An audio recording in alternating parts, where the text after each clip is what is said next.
যে অসুখের মৃত্যু ঝুঁকি 100%। আসসালামু আলাইকুম, আশা রাখি আপনারা ভালো রয়েছেন। আজকের আলোচনার শুরুতেই আপনাদের সাথে 3টা সিনারিও আলোচনা করি।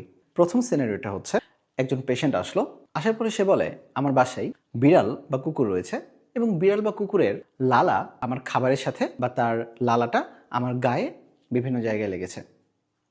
2 নম্বর সিনারিওটা হচ্ছে, বাসায় বিড়াল বা কুকুর রয়েছে, সেই কুকুরের হালকা একটু আঁচড় পড়েছে কিন্তু কোনো রক্ত বের হয়নি।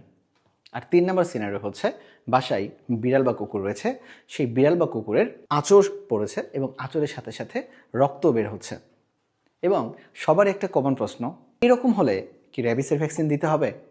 তাহলে চলুন জেনে আসি আজকে মূলত র্যাবিসের ভ্যাকসিন আমাদের কখন দেওয়া উচিত এবং কখন দেওয়া উচিত না। আজকের আলোচনার শুরুতেই আপনারা পেছনে পড়ে দেখতে পাচ্ছেন যে র্যাবিস নিয়ে আমাদের বিস্তারিত একটা আলোচনা। প্রথমেই জেনেই, র্যাবিস একটা ভাইরাসজনিত সংক্রামক মারাত্মক একটা অসুখ।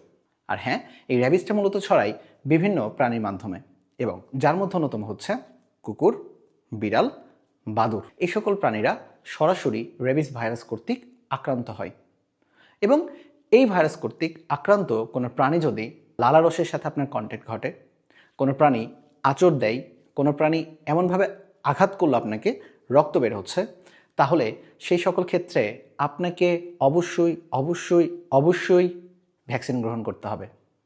কারণ র্যাবিস হচ্ছে এমন একটা অসুখ যে অসুখের মৃত্যু ঝুঁকি 100%।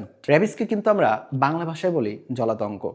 তাহলে আজকের শুরুতেই যে আমি 3টা সিনারিও বললাম, সেই 3টা সিনারিওর প্রথম শর্তটা হচ্ছে ওই প্রাণীকে র্যাবিস ভাইরাস কর্তৃক আক্রান্ত হতে হবে। বিড়াল, কুকুর, বাদুড় ইত্যাদির লালার সাথে আপনার কন্ট্যাক্ট ঘটে, যদি একটু সামান্য আঁচড়ও লাগে অথবা যদি কোনো কারণে আঁচড় দেওয়ার কারণে, কামড় দেওয়ার কারণে, আঘাত করার কারণে রক্ত বের হয়, তাহলে যত দ্রুত সম্ভব সবার আগে আপনাকে সেই ক্ষতস্থানের জায়গাটি খুবই ভালো করে সাবান পানি দিয়ে মিনিমাম 15 মিনিট ধুতে হবে।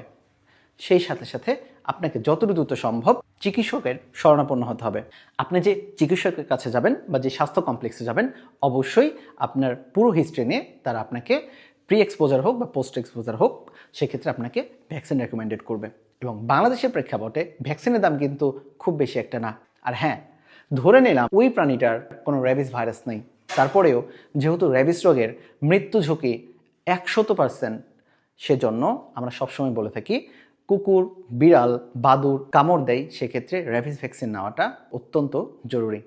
আশা রাখি এই তথ্যগুলো আপনাকে সিদ্ধান্ত নিতে অনেক সহায়তা করবে। সবাই ভালো থাকবেন, আবারও দেখা হবে নতুন কোনো একটি ভিডিওতে। আসসালামু আলাইকুম।